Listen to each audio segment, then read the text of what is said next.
गिलगित बल्तिस्तान में tourism season 2021 already शुरू हो चुका है। तो इस रोड पे सफ़र करते हुए हमने सोचा कि सारे पाकिस्तान से वो लोग जो स्कर्दू आना चाहते हैं उनको इस रोड की अपडेट दे दी जाए, क्योंकि बहुत सारे लोग जो पिछले साल या उससे पिछले साल आए थे उनको इस रोड के हवाले से काफ़ी दुश्वारी का सामना करना पड़ा था।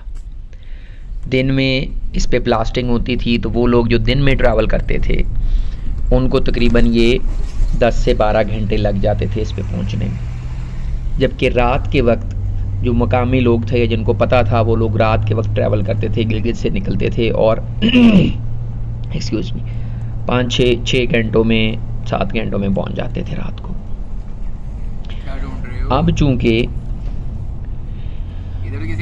ये रोड अपने तकमील के आखिरी मराहिल में पहुंच चुका है और 2021 का टूरिज़्म सीज़न भी शुरू हो चुका है, तो हमने सोचा कि आपको इस रोड की फर्स्ट हैंड और लेटेस्ट अपडेट दे दें। गिलगित से स्कर्दू की इस रोड का कुल फासला 167 किलोमीटर है और इसको तोसी दिए जाने का ठेका जो है वो फ्रंटियर वर्क्स ऑर्गेनाइजेशन FWO के पास है। ओरिजिनली इस मंसूबे की जब बिड हुई थी तो 2 कंपनीज ने ठेका भरा था।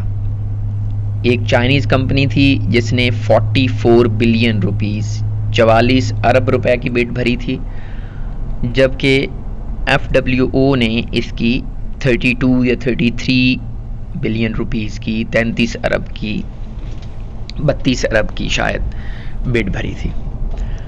लोएस्ट बिडर को क्योंकि पेपरा रूल्स के तहत बिड अलॉट की जाती है तो FWO ने ये बिड विन की। उसके बाद FWO को कहा गया कि फर्दर इसके ऊपर डिस्काउंट दें, जो कि FWO ने 2 बिलियन रुपीस फर्दर इस पर डिस्काउंट दे दिया, जिसके बाद अब ये ठेका लगभग कोई 30 बिलियन रुपीस में FWO के पास है और वो इसके ऊपर काम कर रही है। ओरिजिनली आज से तकरीबन को 3-3.5 साल पहले जब इस ठेके को दिया गया था तो प्लानिंग यही थी कि ये मंसूबा जो है ये 2020 के आखिर में मुकम्मल हो जाएगा, जबकि अभी आज 1 जून है 2021 है और ये मंसूबा अपने टाइमलाइन से ओवरशूट कर गया। और ये कोई नई बात नहीं है, क्योंकि माउंटेन्स की जो कंस्ट्रक्शन है वो थोड़ा डिफरेंट होता है उसका मॉडल, और उसमें फिर बहुत सारी चीज़ें जो हैं बहुत सारे फैक्टर्स आ जाते हैं। मसलन दिन में जब काम होता था तो थोड़ी देर बंद रखना पड़ता था रोड, ब्लास्टिंग करने के बाद, पत्थर तोड़ने के बाद, फिर लोगों का भी एक होता था कि लोगों को फैसिलिटेट भी करना है तो दिन में रोड खोल भी दी जाती थी। तो उस वजह से ये कोई गैर मामूली सूरत हाल नहीं है कि प्रोजेक्ट जो है वो अपने टाइमलाइन से थोड़ा सा बाहर चला गया। बहरहाल इसकी तोसी का जो मंसूबा था उसमें हर सड़क की एक डिज़ाइन स्पीड होती है। आप जैसे भी नेशनल हाईवे पे, प्रोविंशियल हाईवेज़ के ऊपर सफ़र कर रहे होते हैं तो उसके ऊपर लिखा होता है डिज़ाइन स्पीड इसकी ये है। जैसे मोटरवे है तो मोटरवे की जो डिज़ाइन स्पीड है कार्स के लिए वो 120 किलोमीटर्स है और पर आवर, और जो HTV व्हीकल्स हैं, बड़ी गाड़ियाँ हैं, उनके लिए 100 किलोमीटर्स है।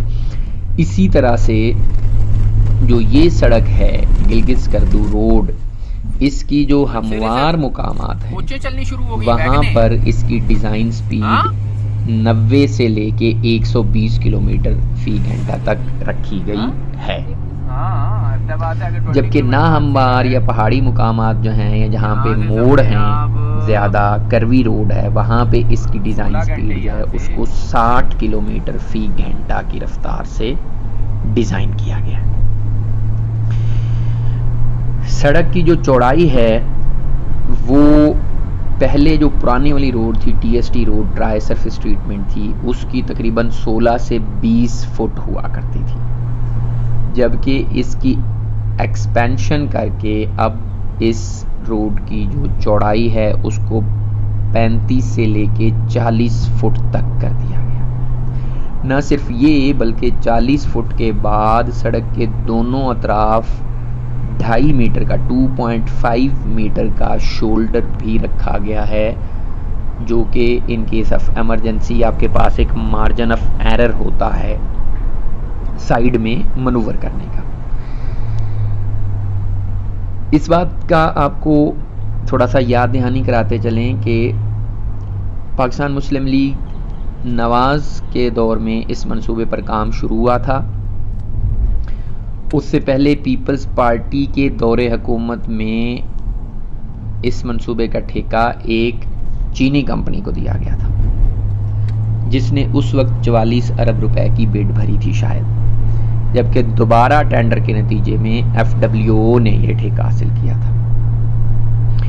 यहाँ पे जो मुकामी लोग हैं उनके साथ अगर बात करें इस प्रोजेक्ट के ऊपर, तो वो इसके हवाले से बहुत ज़्यादा खुश दिखाई देते हैं, क्योंकि इस प्रोजेक्ट की ही वजह से जब सफ़र कम होगा, ट्रैवल टाइम कम होगा, तो लोग स्कर्दू बल्तिस्तान रीजन आना शुरू हो जाएंगे ज़्यादा तादाद में। पहले भी लोग आते हैं, बट पहले लोगों को, क्योंकि कराक्रम हाईवे सीधा चली जाती है खुजराब तक और चिल्लात से आगे रायकोट ब्रिज से all the way up to Khunjerab top सड़क बड़ी अच्छी है, तो लोगों का नॉर्मली जो रुझान रहता है वो हुंजा वैली साइड पे है। और स्कर्दू साइड पे जब से ये 3 साल से सड़क बन रही है तो लोगों का रुझान थोड़ा आप समझे कम हो गया, क्योंकि ट्रैवल टाइम बहुत ज़्यादा है और फिर अनप्रेसिडेंटेड डिलेज आते हैं, रास्ते में ब्लास्टिंग हो रही होती है, रोड रुका हुआ होता है, तो लोग अवॉइड करते हैं इस साइड पे आने को। गिलगित स्कर्दू रोड का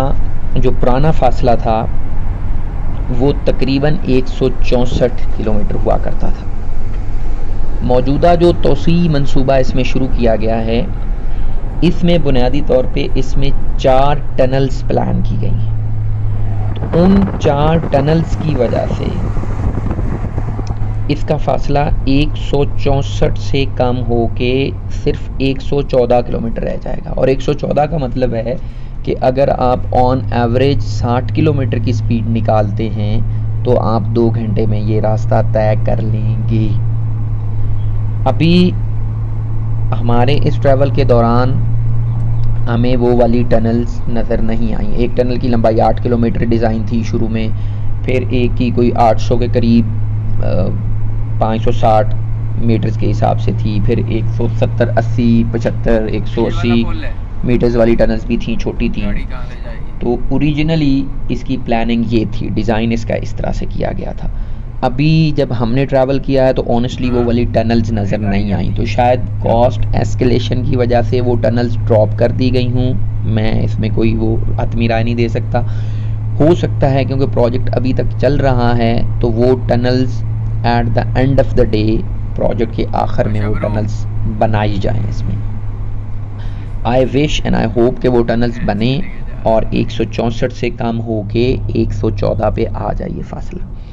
इवन अगर 114 पे नहीं भी आता और 164 किलोमीटर का ये रोड जो है वो कंप्लीट होता है, तो इवन देन 164 का मतलब है कि अगर आप on average 60 kilometres per hour की स्पीड भी निकालते हैं तो आप 3 घंटे में ये रास्ता तय कर सकते हैं, जो कि आजकल आपको 7-8 घंटे उसमें लग जाते हैं। 3 घंटे ना भी कहें तो 4 घंटे भी दे आर सफिशेंट इस टाइम के लिए।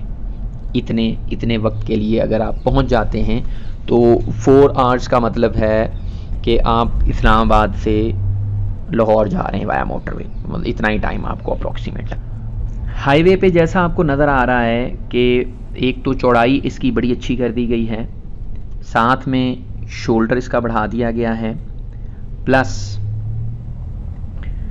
डिज़ाइन स्पीड अच्छी कर दी गई है। TST रोड जो पुराना ट्राई सरफेस ट्रीटमेंट रोड हुआ करता था उससे बढ़ा के इसको एसफॉल्ट रोड कर दिया गया। रोड के ऊपर तकरीबन जो 80% एसफॉल्ट की लेयर है वो लगा दी गई है। चंद एक मुकामात ऐसे हैं, चंद एक का मतलब है कि जहाँ कहीं कर्व आएगा, कोई नाला आएगा, तो वहाँ पे ब्रिजेस बनने वाले रहते हैं। इस वक्त क्योंकि हम वैली के अंदर से गुजर रहे हैं, तो वैली में क्योंकि ब्रॉडर एरिया है, एक मैदानी इलाका है, वहाँ पे इसकी डिज़ाइन स्पीड जो है वो 90 से लेके 120 किलोमीटर्स पर आवर तक रखी गई है, और इसके जो कर्व्स वगैरह हैं उनको सीधा करने की कोशिश की गई है। ये जैसे आपको ये वाला पॉइंट नज़र आ रहा है, तो जहाँ कहीं कोई ब्रिज बनने वाला रहता है, कोई कलवर्ट रहती है, कोई नाला आ गया है, वहाँ वाले जो पॉइंट्स हैं उनको अभी तक एसफॉल्ट लेयरिंग नहीं की गई, वहाँ पे सिविल वर्क रहता है। उससे आगे और पीछे जो पैचेस हैं वहाँ पे एसफॉल्ट की लेयर कंप्लीटली डाल दी गई है। मसलन ये वाली जो जगह है, यहाँ पे बेसिकली अभी रोड की एक्विजिशन हो चुकी है, और साइड पे जो लोगों के घर हैं वो गिराने वाले रहते हैं, तो उस वजह से यहाँ पे काम नहीं हुआ। जैसा कि मैंने पहले बताया कि गिलगित स्कर्दू रोड के ऊपर तकरीबन 80% काम जो है वो मुकम्मल हो चुका है। ब्रिजेस कहीं पे बनने वाली रहती हैं, जो रोड की साइड पे ब्लॉकेट्स होती हैं ताकि गाड़ी नीचे दरिया में न चली जाए, वो वाली लगने वाली रहती हैं। कलवर्ट्स रहती हैं किसी जगह पे, और कहीं पे जहाँ पे लैंड एक्विजिशन थोड़ी सी डिलेड है और रोड की एक्सपेंशन जो अर्बन इलाके हैं कुछ दरमियान में आते हैं, जो छोटे छोटे टाउन्स आते हैं, वहाँ पे ये छोटे छोटे जो काम हैं वो रह गए। इसके अलावा रोड के ऊपर जो लाइनिंग है वो लगने वाली रहती है। वो तो ज़ाहिर है जब रोड 100% कंप्लीट हो जाएगी एसफॉल्ट लेयरिंग, तो उसके बाद वो एक ही दफ़ा इसके ऊपर लाइनिंग का काम भी हो जाएगा, वो लाइनिंग भी लगा दी जाएगी। इस रोड के बनने से जहाँ सफ़र घटा है, सफ़र कम हुआ है, ड्यूरेशन कम हुई है, ट्रैवल करने में आसानी हुई है, वहीं पे मेरी अपने ड्राइवर से बात हो रही थी तो उसने कहा कि सर हादसात में भी बहुत ज़्यादा इजाफा हो गया। मसलन यहाँ से आप दूर से देखें तो ये रोड तकरीबन ऑलमोस्ट एक स्ट्रेट लाइन हो गई है पहाड़ के साथ साथ। तो जो मैदानी इलाके के ड्राइवर होते हैं, अब यहाँ पे आप देखें कि अचानक से वो एसफॉल्ट की लेयर ख़त्म हुई है और आगे से बम्पी रोड शुरू हो गया। तो जो मैदानी इलाके के ड्राइवर होते हैं वो उसी फेज़ में, उसी मोड में गाड़ी चला रहे होते हैं, और पीछे से 120 की स्पीड पे आ रहा है, आगे से अचानक से रोड ने कर्व ली, या रोड आगे एसफॉल्ट की लेयर नहीं है, या इस तरह का कोई नाला आ गया और वो पिछले ही मोड में है, तो वो गाड़ी एक्सीडेंट का शिकार हो जाती है। एक वजह तो ये है। दूसरी वजह यह है कि लोग रोड के स्मूथ होने की वजह से केयरलेस हो गए। स्पेशली जो सयाह आ रहे होते हैं, माउंटेन्स में ड्राइविंग करने का उनका इतना एक्सपीरियंस नहीं होता, और वो मैदानी इलाकों या मोटरवे की ड्राइविंग ही इसको समझ रहे होते हैं, तो वो कर्व्स के अंदर पीछे से स्पीड ज़्यादा होती है, जहाँ पे मोड़ होता है तो मोड़ में वो अपनी साइड छोड़ के थोड़ा सा दूसरे वाली साइड पे आ जाते हैं, और उधर से जो गाड़ी आ रही होती है वो भी थोड़ा सा अपना मार्जिन छोड़ के दूसरी साइड पे आई होती है, और उस वजह से गाड़ी हिट होने के चांसेस ज़्यादा होते हैं। ये दो टाइप्स आ गई। तीसरी टाइप वो है जिसमें गाड़ियां नीचे, जो आपको राइट साइड पे दरिया नज़र आ रहा है, इसमें गिरने के वाक़यात भी हुए, और उसकी भी वजह वही ओवर स्पीडिंग है कि रोड अच्छी हो गई है तो लोग केयरलेस हो गए। और स्पीड थ्रिल्स बट किल्स वाली बात है कि जब आप केयरलेस होते हैं तो ड्राइविंग के अंदर मार्जिन ऑफ एरर आपके पास बहुत कम होता है। मेरी आप सबसे यही गुजारिश होगी कि जो लोग इस दफ़ा इस साल में 2021 में समर सीज़न में, टूरिज़म सीज़न में स्कर्दू आना चाहते हैं वो ज़रूर आएँ। इस वक्त के हिसाब से जो रोड बनी हुई है, आपको तकरीबन 4 घंटे में जगलोट से स्कर्दू पहुंच जाना चाहिए, और वो भी बड़ी नॉर्मल स्पीड के साथ। ओवर स्पीडिंग ना करें, रोड को समझें, इसकी साइकी को समझें। जहाँ कहीं बम्पी पैचेस आ रहे हैं उनको ऑब्ज़र्व करके चलें, रास्ते को इंजॉय करते आएँ। कोई पहाड़ गिनने की ज़रूरत नहीं है। आपके सामने आईबैक्स ने बघारों में एक रिजॉर्ट बनाया हुआ है पूरे हाईवे के ऊपर। पीछे जब आप गिलगित रोड पे भी आते हैं, कराक्रम हाईवे के ऊपर भी, वहाँ पे भी FWO ने अपने बना रखे हैं टूरिस्ट रिजॉर्ट्स। और यहाँ पे बघारों में ये जो आपको नज़र आ रहा है स्कर्दू के बिल्कुल पास, कचूरा से पहले, यहाँ पे भी बनाया हुआ है, रास्ते में भी बनाए हुए हैं। तो रास्ते में रुकते आएँ, आप सयाहत के लिए आ रहे हैं, आप पहाड़ गिनने नहीं आ रहे कि एक पहाड़ ये है, दूसरा, तीसरा, चौथा। रुक के आएँ, रेस्ट लेके आएँ, इंजॉय करते हुए आएँ और अपनी ज़िंदगी की हिफाजत के साथ आएँ, इस यकीन के साथ कि आपके घर में आपके माँ बाप, बहन भाई, बीवी, बच्चे इंतज़ार कर रहे हैं। जिस तरह की हमारी स्पीड है, हमने दरमियान में एक दफ़ा चेक करने के लिए 100 किलोमीटर की स्पीड भी निकाली है। ये जहाँ पे हमवार रोड है, जहाँ पे मैदानी इलाका है, लंबी आपको दूर तक रोड नज़र आ रही है, वहाँ पे हमने 100 किलोमीटर की स्पीड भी निकाली है और उसमें भी गाड़ी को यकीन माने यहाँ पे पता नहीं चलता। बट मज़ा इसी बात में है कि आप अपनी ज़िंदगी का भी तहफ़्फ़ुज़ करें, आगे से जो दूसरे लोग आ रहे हैं उनकी ज़िंदगी का भी तहफ़्फ़ुज़ करें और इंजॉय करें। आपके पास अगर टाइम कम है कोई बात नहीं, आप स्कर्दू आएँ, स्कर्दू से वापस चले जाएँ, दोबारा मौका मिलेगा तो दोबारा आ जाइएगा। उसी तरह से जैसे K2 के ऊपर चढ़ते हुए जैसे मौसम ख़राब होता है तो लोग अपनी साल हर साल की मेहनत को छोड़ के वापस आ जाते हैं कि बैड वेदर में ऊपर नहीं, दोबारा ज़िंदा रहेंगे तो वापस आ जाएंगे, फिर सबमिट कर लेंगे। Same is the case over here. ज़िंदगी एक अनमोल चीज़ है, आप जब भी आए रोड यकीनन अच्छा हो गया है, इसमें कोई शक नहीं है। बट 4 घंटे को आप 2 घंटे करने की कोशिश ना करें। जिस दिन टनल्स बन जाएंगी, रोड कंप्लीट हो जाएगा, तब ये 164 से 114 किलोमीटर पे आ जाएगा, फिर आप भले 2 घंटे में आ जाएं। बट अभी ये 4 घंटे वाली रोड है, खुदारा इसको 2 घंटे वाली बनाने की कोशिश ना करें। आप कार में सवार होते हैं, हवाई जहाज़ में नहीं, तो कार को कार रहने दिया करें, उसको हवाई जहाज़ बनाने की कोशिश ना किया करें। ये हम बिल्कुल इस वक्त आप समझें कि अयूब ब्रिज के पास पहुंच चुके। अयूब ब्रिज आपको पता, जो लोग पहले आया करते थे आज से 5 साल पहले, तो उनके इल्म में है कि यहाँ पे एक हैंगिंग ब्रिज हुआ करता था। वो हैंगिंग ब्रिज फिर जब से ये रोड के ऊपर काम शुरू हुआ तो उस हैंगिंग ब्रिज को ख़त्म कर दिया गया और वहाँ पे अभी जो मिलिट्री वाला ब्रिज होता है, जो आपको इस इलाके में काफ़ी मिलेंगी, स्टील का जो ब्रिज है बेसिकली, वो बना दिया गया। तो जहाँ कहीं भी कोई बम्पी पैच आता है उसका ख्याल करें, उसको ध्यान में रखें, उसको जहन में रखते हुए ट्रैवल करें। अपनी ज़िंदगी का भी तहफ़्फ़ुज़ करें और जो आपकी ऑपोजिट साइड वाले लोग आ रहे हैं उनकी ज़िंदगी का भी उतना ही ख्याल रखें, उनकी ज़िंदगी भी उतनी ही कीमती है। ये इस वक्त हम अयूब ब्रिज पे पहुंच चुके हैं।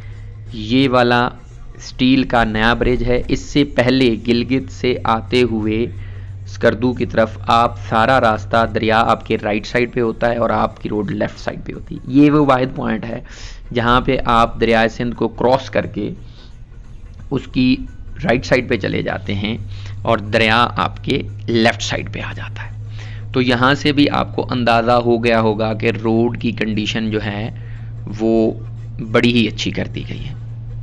पिछले तकरीबन कोई 20 मिनट से आपको दिखा रहे हैं कि बहुत माइनर पैचेस हैं जहाँ पे सिविल वर्क रहता है, otherwise most of the asphalt layer वो डाल दी गई है, इसके ऊपर स्मूथ कर दिया गया है रोड को। हमारी अपनी स्पीड अगर आप देखें तो वो बड़ी स्मूथ सी स्पीड है, 60-80 के दरमियान हमने गाड़ी चलाई है। आप भी जब आएँ तो कोशिश करें कि 60-80 के दरमियान ही रह के इस सफ़र को एंजॉय करें।